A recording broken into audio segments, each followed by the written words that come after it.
दोस्तों, economics with Manjulata में आपका स्वागत है। मैं मंजुलता आप सभी का स्वागत करती हूँ। आज मैं अपने बच्चों की बेहद डिमांड पर एक टॉपिक नए सिरे से दोबारा से बनाने जा रही हूँ और वो है 12 क्लास का अर्थशास्त्र का पहला टॉपिक। अर्थशास्त्र के चैप्टरों को कितने भागों में बांटा गया है? पहले तो है 2 भाग हैं इसके, एक है व्यष्टि अर्थशास्त्र और दूसरा है समष्टि अर्थशास्त्र।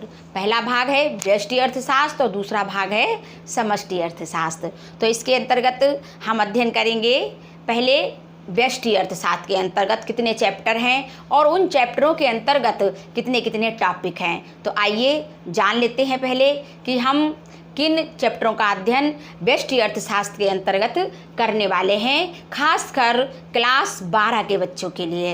ये जो वीडियो बन रहा है ये बेहद ही उपयोगी सिद्ध होगा।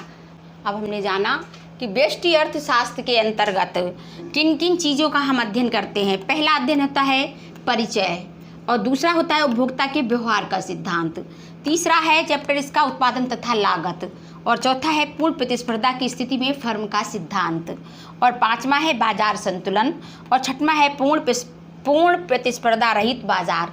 यानी हम जैसे जैसे इन चैप्टरों का अध्ययन करेंगे तो इन चैप्टरों के अंतर्गत हमें कई सारे टॉपिक्स मिलेंगे, कई सारे पाठ मिलेंगे और अन्य इसके अंतर्गत एक दूसरे से जुड़े हुए जिनका हम क्रमशः अध्ययन करेंगे।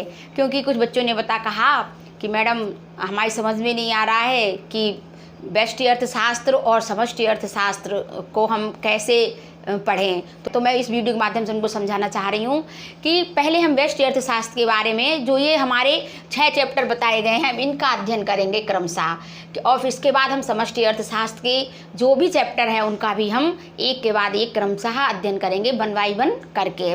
लेकिन ये कहने को तो ये 6 चैप्टर हैं, लेकिन जो हमारे कक्षा 12 का अर्थशास्त्र है वो इनके अंतर्गत सिमटा हुआ है और इसमें काफ़ी सारे टॉपिक्स आपको मिलेंगे। जैसे कि अगर हम परिचय ले लेते हैं, पहला चैप्टर हम परिचय लेते हैं तो इसमें हमें पता चलता है कि उत्पादन आर्थिक क्रियाएं क्या हैं, अर्थशास्त्र की परिभाषाएं क्या हैं, अर्थशास्त्र की विषय सामग्री क्या है जिनका हम अध्ययन कर चुके हैं क्रमशः और हम बता भी चुके हैं कि आर्थिक क्रियाएं और किसी भी मानवीय क्रियाओं को 2 भागों में बांटा जाता है।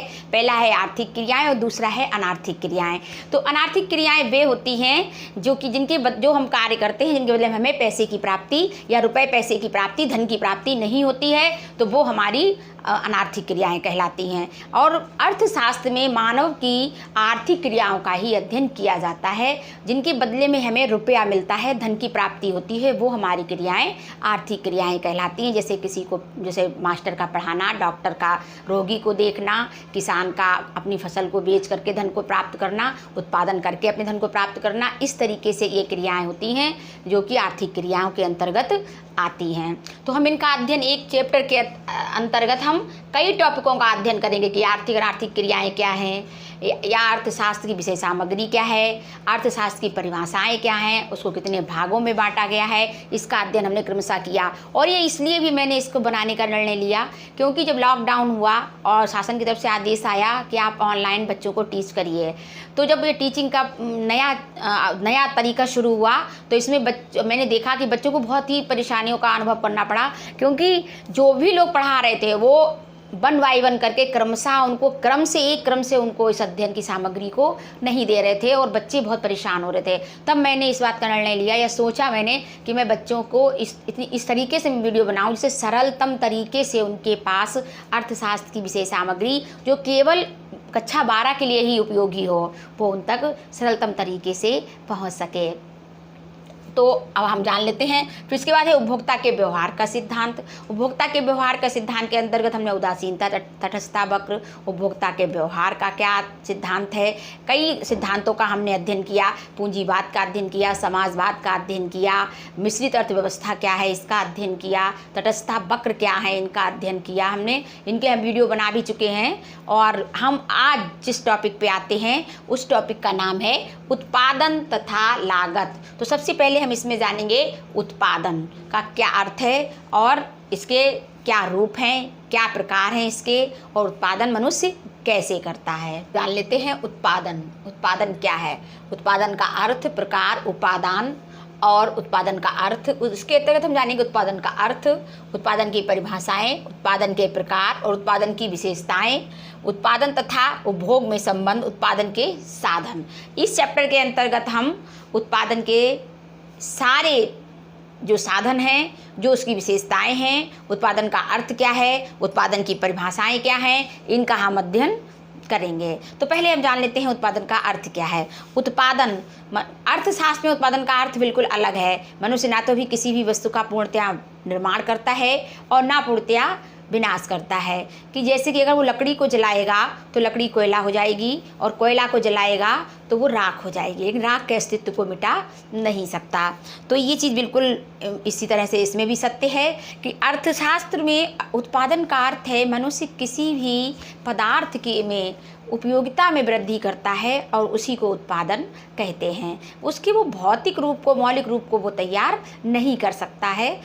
लकड़ी से बढ़ई बहुत सारी वस्तुएं बना देता है, लोहे से लोहार दरवाज़ा बना देता है, जंगला बना देता है, अलमारी बना देता है, बॉक्स बना देता है, सोने से सुनार, बहुत सारी चीज़ें, बहुत सारे आभूषण छोटे से छोटे और बड़े से बड़े बना देता है। मिट्टी से कुम्हार बहुत सारे बर्तन बना देता है, लेकिन मिट्टी का निर्माण नहीं कर सकता है। वो प्रकृति के रूप में हमें मौलिक रूप में प्राप्त हुई है उत्पादन का, यानी किसी भी वस्तु में उपयोगिता का सृजन करना ही उत्पादन है। और उत्पादन 3 प्रकार का होता है।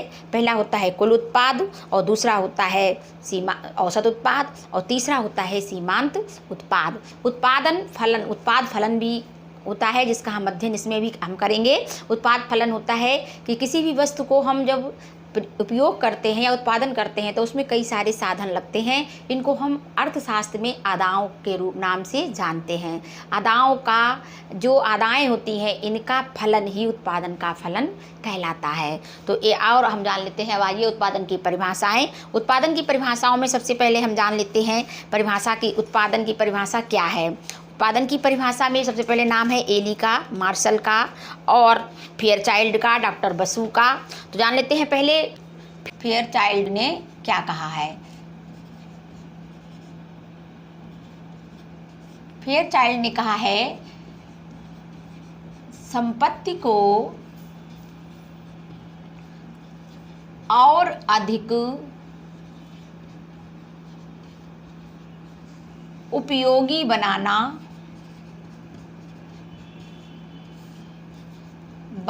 ही उत्पादन है।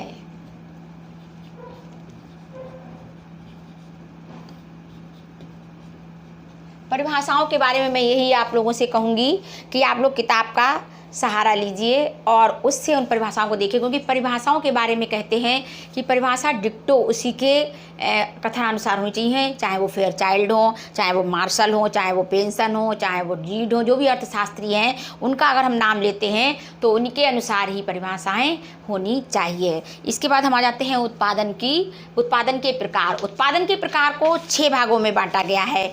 लेते हैं उत्पादन के प्रकार।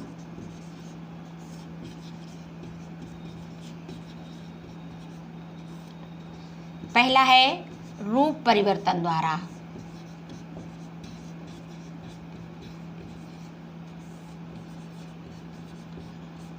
दूसरा है स्थान परिवर्तन द्वारा,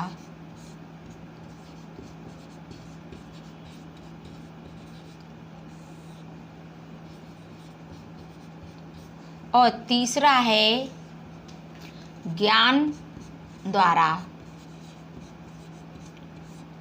चौथा है सेवा द्वारा, और 5वां है अधिकार परिवर्तन द्वारा।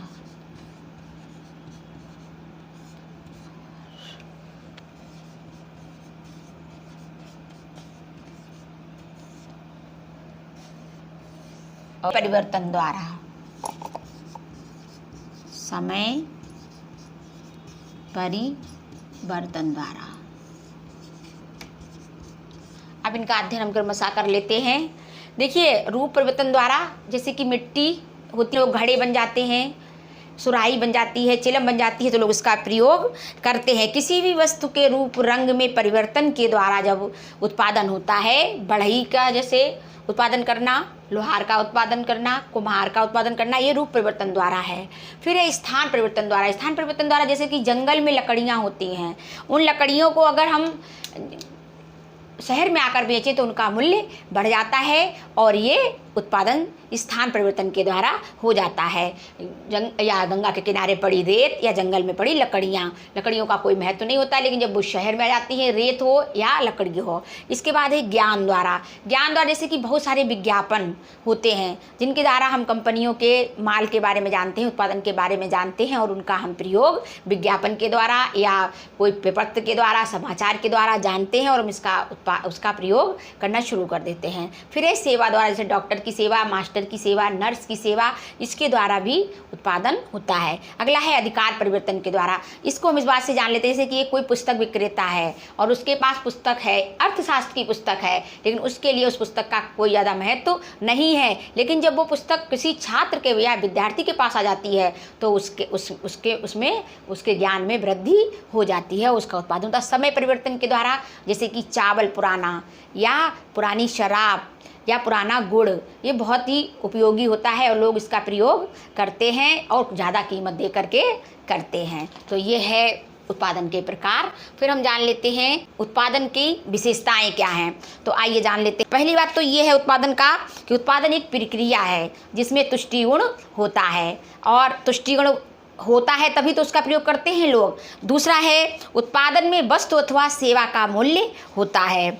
वस्तु उसकी उत्पादन का कोई भी वस्तु होगी या कोई भी सेवा होगी उसमें मूल्य होता है, इसीलिए हम उसका प्रयोग करते हैं क्योंकि हमें उसकी ज़रूरत होती है। अगला है उत्पादन का नैतिकता से कोई संबंध नहीं होता है। उत्पादन लाभदायक भी हो सकता है और हानिकारक भी हो सकता है। जैसे कि शराब का उत्पादन स्वास्थ्य के लिए हानिकारक है, अर्थशास्त्र में इसका अध्ययन होता है।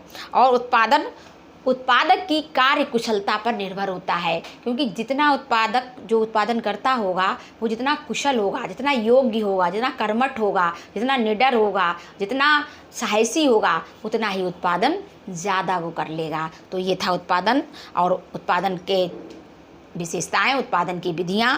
और अब हम जान लेते हैं उपभोग और उत्पादन में क्या संबंध है। देखिए, उपभोग उत्पादन पर निर्भर करता है।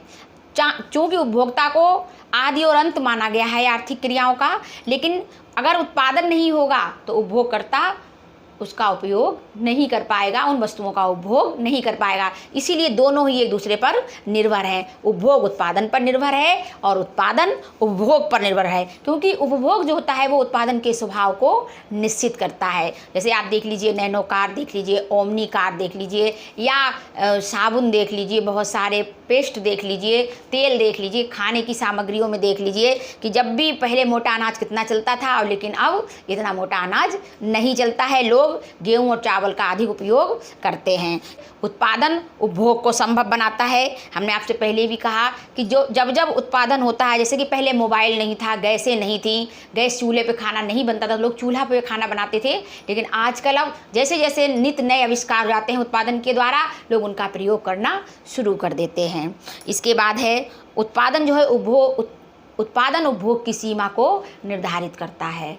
तो ये इसके संबंध है। दूसरा है उपभोग उत्पादन को संभव बनाता है। उपभोग उत्पादन की सीमा को निर्धारित या स्वभाव को निर्धारित करता है, और उपभोग जो है उत्पादन की मात्रा को भी निश्चित करता है। तो ये था वो। और अब हम आ जाते हैं उत्पादन के साधन पे। उत्पादन के साधन 5 हैं। पहला है भूमि, दूसरा है श्रम, तीसरा है पूंजी, चौथा है संगठन और 5वां है साहस। ये उत्पादन की, इन्हें आदाएं भी बोलते हैं। ये उत्पादन की 5 जो साधन हैं, ये 5 साधनों का जब प्रयोग करता है या इनमें से कम 4 साधनों का प्रयोग करता है कोई भी उत्पादन करता, तब वो उत्पादन को संभव बना पाता है। तो ये हमने आज जाना कि उत्पादन क्या है।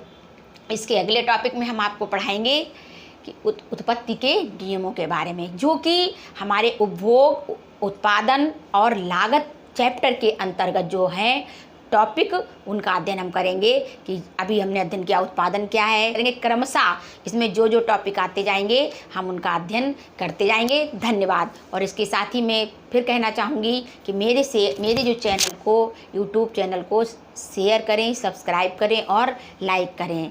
Thank you.